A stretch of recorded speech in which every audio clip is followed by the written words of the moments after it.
नमस्तेऽस्तु भगवन् विश्वेश्वराय महादेवाय त्र्यम्बकाय त्रिपुरान्तकाय त्रिकाग्निकालाय कालाग्निरुद्राय नीलकण्ठाय मृत्युञ्जयाय सर्वेश्वराय सदाशिवाय श्रीमान् महादेवाय नमः। ॐ नमः शम्भवाय च मयोभवाय च नमः शङ्कराय च मयस्कराय च नमः शिवाय च शिवतराय च। ॐ त्र्यम्बकं यजामहे सुगन्धिं पुष्टिवर्धनम् उर्वारुकमिव बन्धनान् मृत्योर्मुक्ष्यमामृतात्।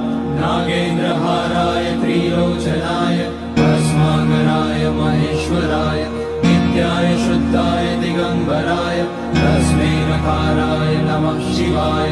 मन्दाकिनी सलिलचन्दन चर्चिताय नन्दीश्वर प्रणतनाथ महेश्वराय